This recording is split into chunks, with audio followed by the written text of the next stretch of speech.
Well, good day, boys and girls and boys, dogs and cats.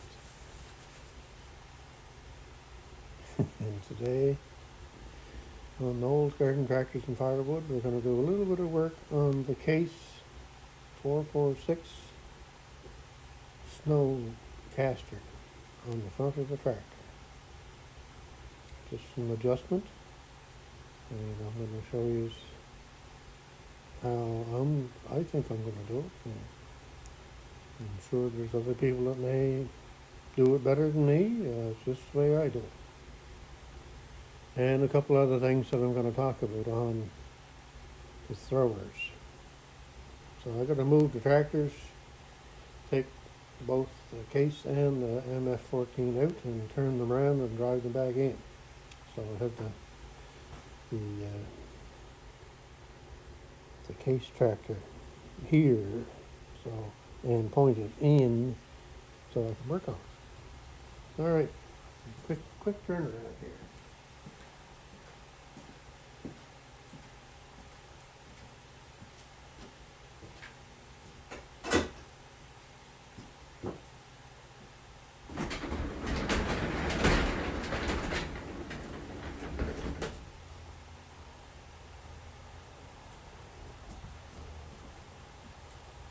I don't know if the things will start or not. It might not.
there now.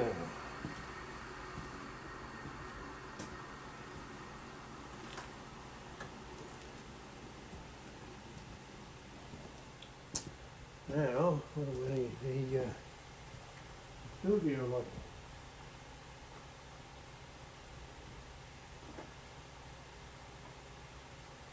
And no, we don't have any stickers today. The studio light might become work light. We'll see. All right, now what I'm going to do today here is, I hope anyway, I noticed the other day, if I can sit down here without falling down, there now, see the chain in there. Chain is kind of hitting on the bottom.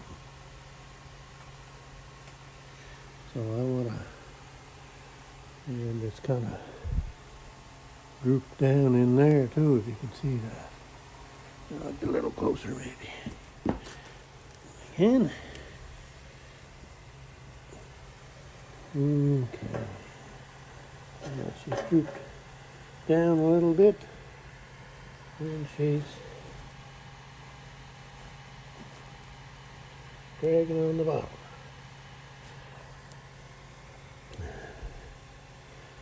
And it's kind of neat to have the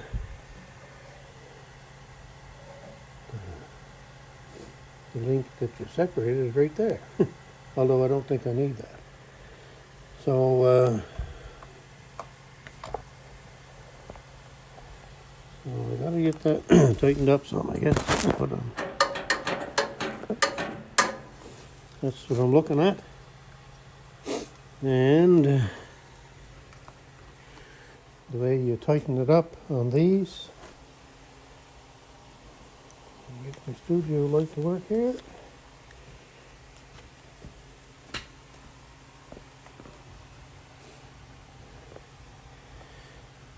This plate on this end, and there's another one on the other end. And in behind, in the center there is where the bearings are on either side. And when you take them two bolts out, if you turn that disc, that it's kind of like on a concentric or a cam or sort of thing, I guess. So the auger will move out or in. So that's how you adjust the chain. So I got to move the auger out a little bit. Now I don't know if there's any adjustment left on it or not. So when you do that, you might put the cog out of alignment for straightness. So then you would have to come to this side and do the same adjustment there to keep the cog straight. But anyway, we'll see. I might have to do a two-part thing on this. It might take longer than what I think.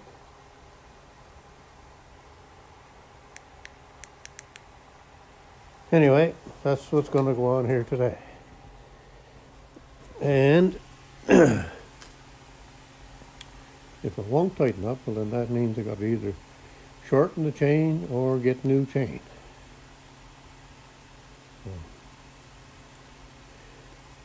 So it's pretty near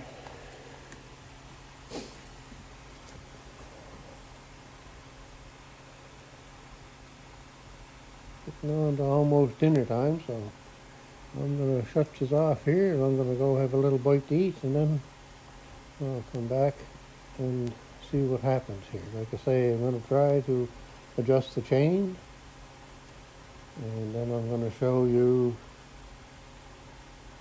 something that I do when I have that apart, and we'll talk about another thing about the cogs. And this snowblower that's on the John Deere is basically the same kind of setup, same kind of auger and all that, but it doesn't adjust the chain that way. The chain is underneath this guard. It's driven by that shaft coming out here, across to there, and in behind there's a, you can't see it I guess, but there's a cog here and a cog there, and then there's an idler cog right here that you can adjust down on the chain to take up the slack. So it's a wee little bit different that way, but basically the thrower part is the same. And as I've said before, but this has a 6-inch outlet and the Case has an 8-inch.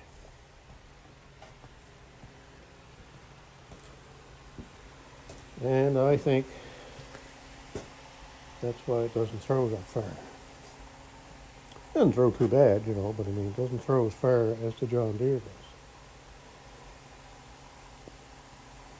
Anyway. So we'll do a little fix up here today and see what we can get into.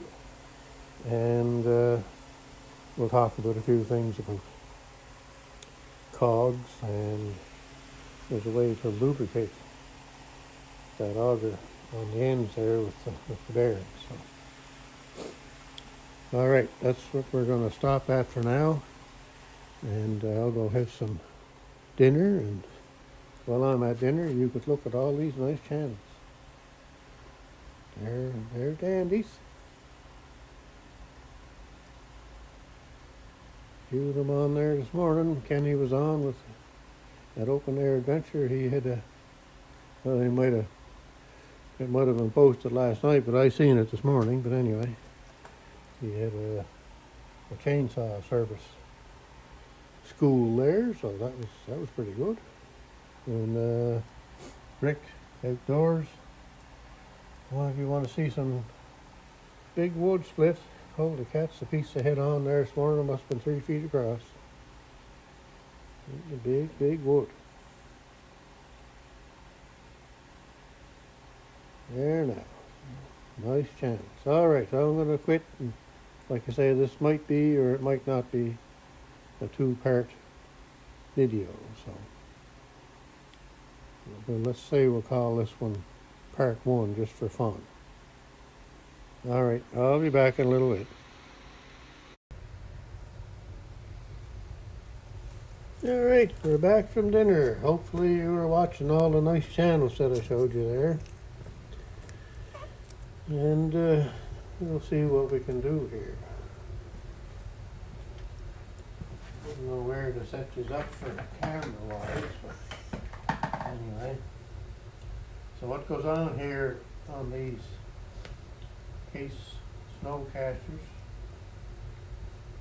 what we are going to do today is adjust the chain. That's what we're going to try and do.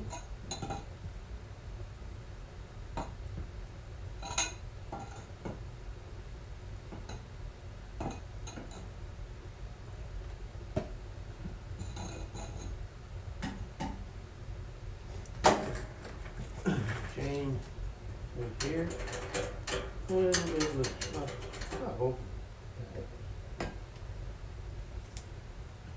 See that falling down. That's what I can see. I don't have my remote mic on either, so I don't know if you can hear me or not. Alright, so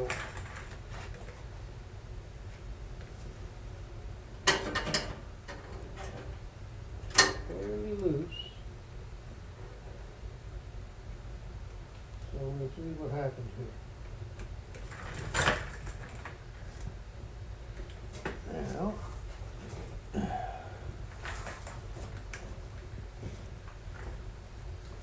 I'm just not as flexible as I used to be.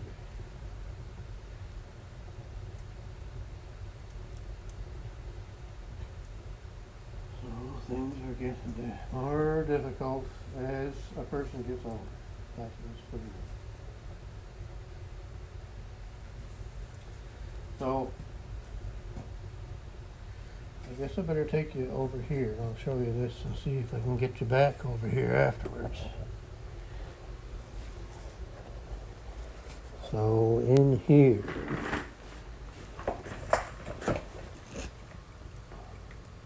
we'll take them top and bottom bolt out, and we're going to turn that plate with all the holes in it.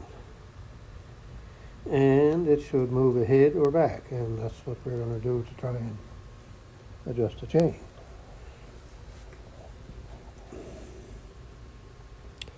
Well, I don't know if I could set you up here. Oh, there's the studio light right in your eyes. Look at that.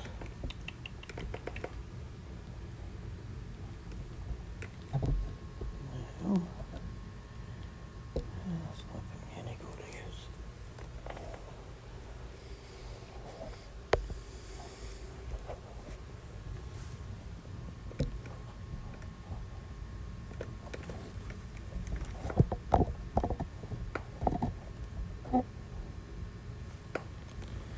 All right, let's try that. These are 9/16.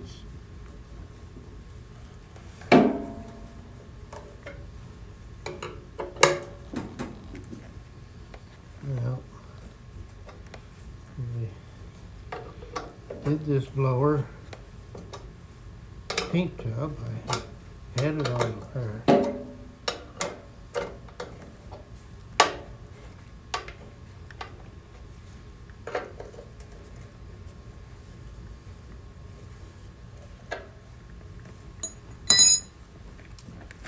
At that time.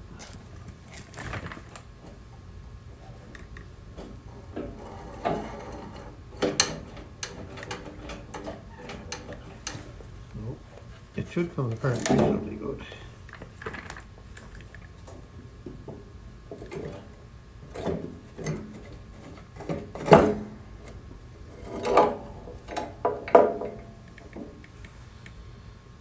Now, of course, I didn't mark where I was, did I? Oh, yeah, I got the marks there. Okay. So, if we look at that hex part goes into the bearing in the auger. And you can kind of see that that's off center. So, when you turn that, it moves the auger in and out. Now that I have it apart, there's another thing that I do, and I did when I first took this apart before. And I'm going to put some oil in there.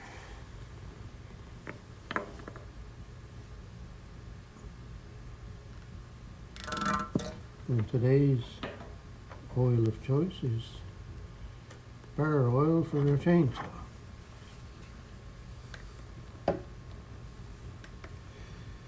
And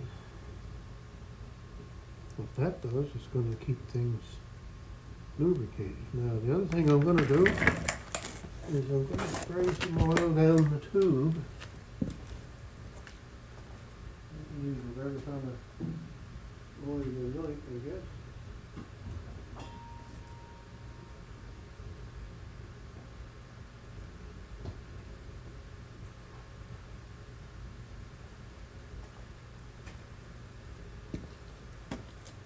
I like to spray something in so I can get down the tube.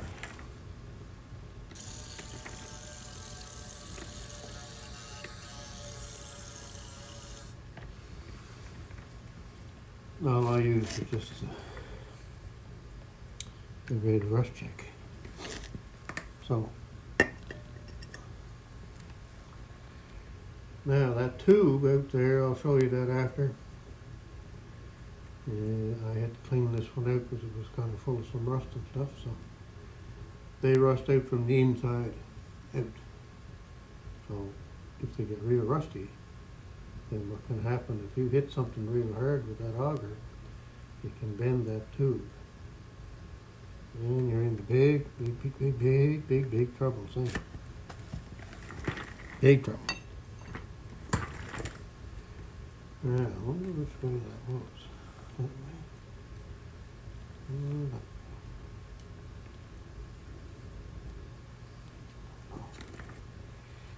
Anyway, now we're going to try and get this back in here.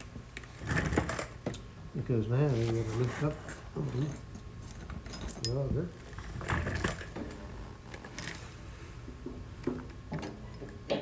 And we've got to figure out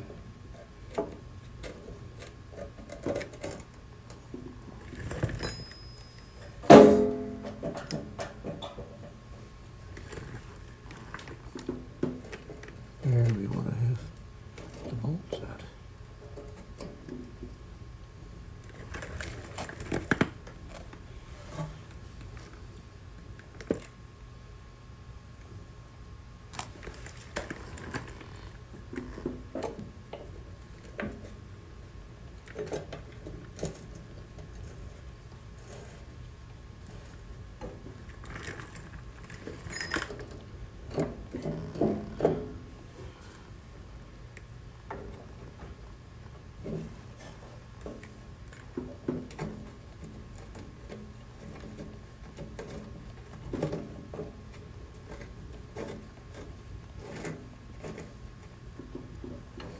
Now,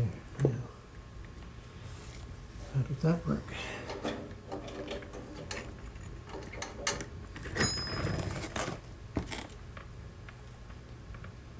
Didn't do a whole lot.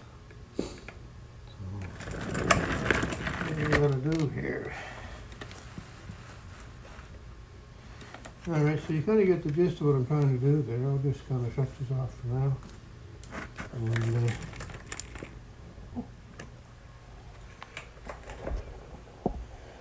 I'll get it adjusted up. If I can. I may have to take a link at it to change it.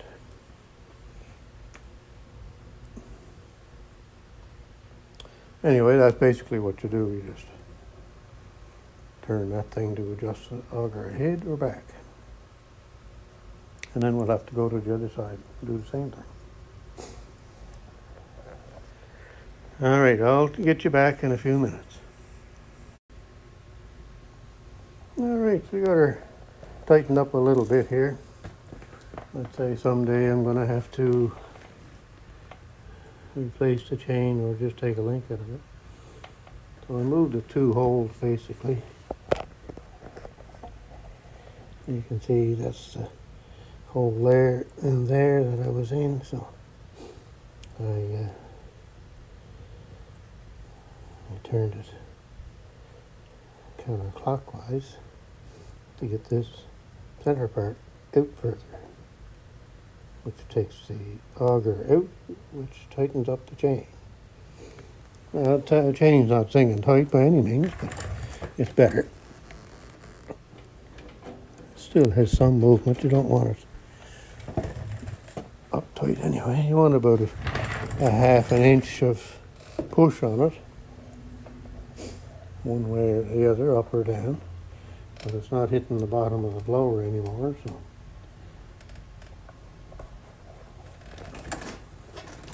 in here it was hitting on the bottom inside, but it's not doing that now. So there we go. It's not bad to do, just.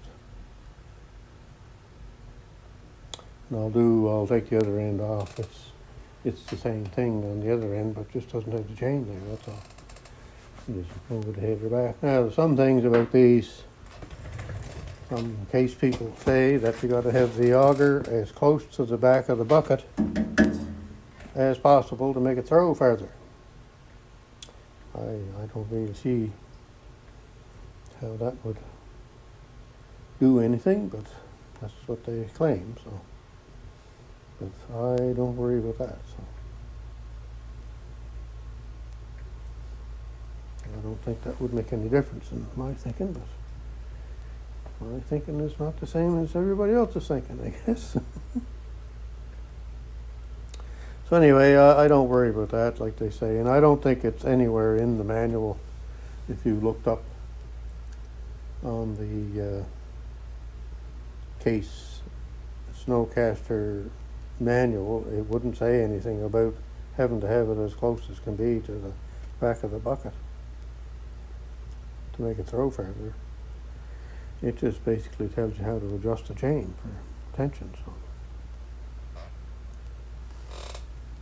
Now the tube, as I was mentioning, is this. That tube runs all along right across there.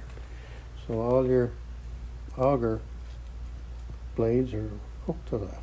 Now the inside of that gets weak because of rust. Well, then like I said, if you hit something hard, you could bend that tube, and that could mean quite a job to get it straight. And then if you couldn't, what would you do, you know? So anyway, that's another thing. That's why I lubricate the inside of this. I make sure I get one from one end to the other. And yeah, there's the other end here that I got to do. It's the same thing. That's the opposite side. So the bearing is in here. Bearing is in that piece there, and it's a hex bearing. So the hex on the outside of this, which is this part here, that goes right through and fits right into the bearing.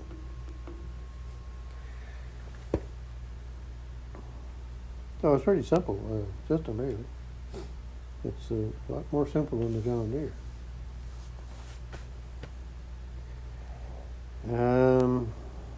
What else do I want to say? So yeah, you fill that up with oil. Well, you're going to have oil running out either end.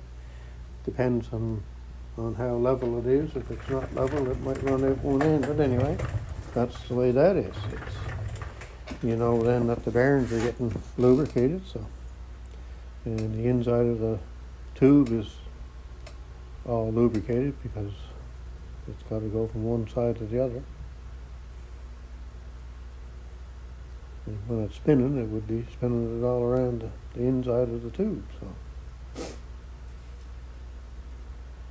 there we go. So we got that adjusted, and I'll lube up my chain with some of this chain oil that you would use on a chainsaw because it's got good sticking properties. So I'll lube that up. And what else is there? What else is there? The chair's getting fetched up in that box. It might just end up in that wood stove yet. Some people, of course, everybody wants their snowblower to throw farther. That's just the way that is, right? So the way to do that is to change the cog. If I can get a picture of it here. Yeah. Some people change that cog. Now I'd have to think about this, but I believe that I believe the cog that's on there is a 16 tooth, and I think they put a 19 tooth on it, I think.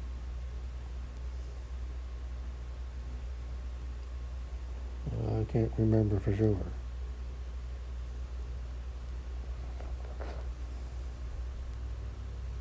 Anyway, what they end up doing is make the auger spin faster, which makes the snow throw further. So they figure. So, and I suppose it would to a point. But in my mind, if you were going to do that and you get into heavy snow, then you're going to need more horsepower to run it, because it's going to be harder to turn that with a load on it.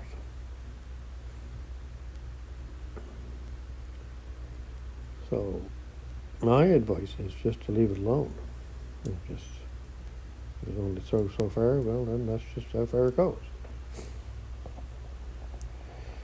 And yeah, I know we all would like to have one of them subcompact tractors with the blowers that throw it 40 feet, but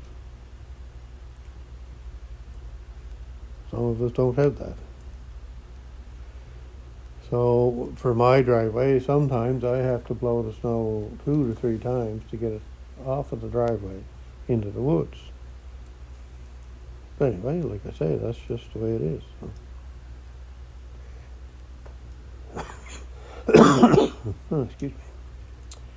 So that's what people do. They change the gearing in the snow thrower or snow blower to make it do different things. Now, I have another snowcaster exactly the same as this, and that goes on the other case I have.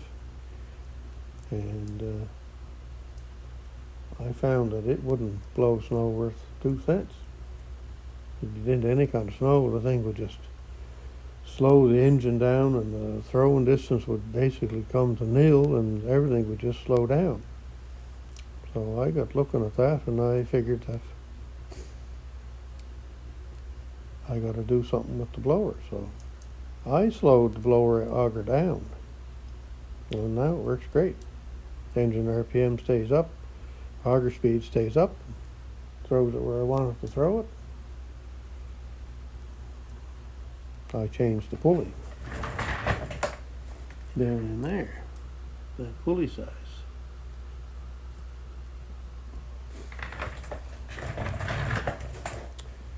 So I guess what I'm trying to get at here is that, they are from the factory, they're made to do the job, and yes, everybody wants to modify everything, but sometimes it's just as well to leave things alone and let it do its job the way it's designed. Like I say, if you are going to go the route of making the thing spin faster, and when you get into deep or heavy snow, you're going to need more horsepower, so you may have to change engines. It'd be simpler to just leave it alone. Or actually even go the opposite way, slow the auger down so the engine has the horsepower to keep the revs up. People do the same thing to these John Deeres.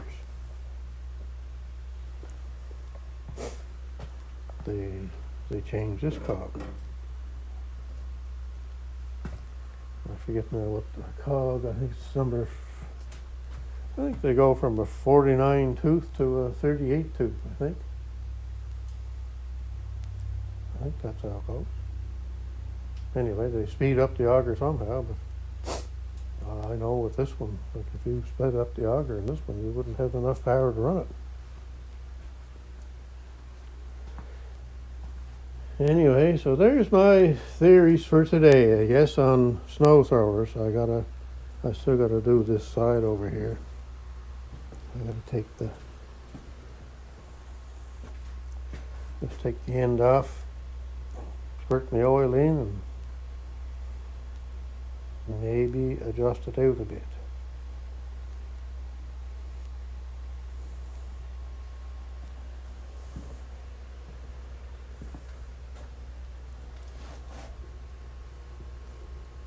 Maybe not. They say that you should do that to keep the cogs straight in line with each other. Anyway, so there's my snow throwing snow blower, snowcaster they call these. I think Boland's calls theirs snowcaster also.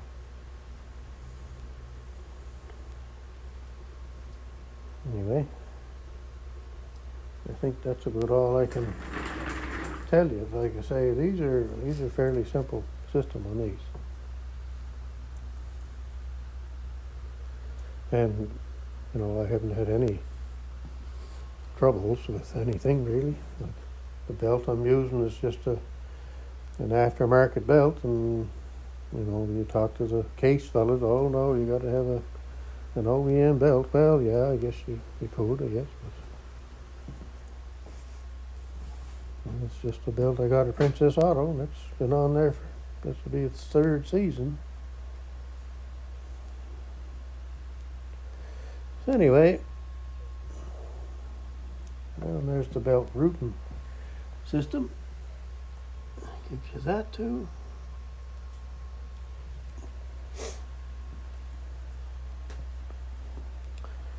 Anyway, it does the job. It's not a subcompact with a rear or front mount blower, but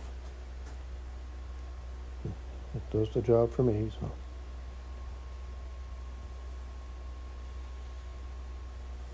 and it only costs $200.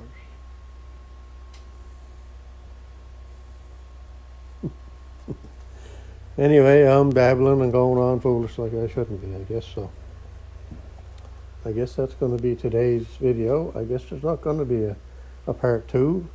It seems like I did it all in one. It might be too long. It might be too long of a video. But anyway, if it's too long, just pause it and go back the next day and finish it off. All right, have a good day, people, wherever you're at and whatever you're doing.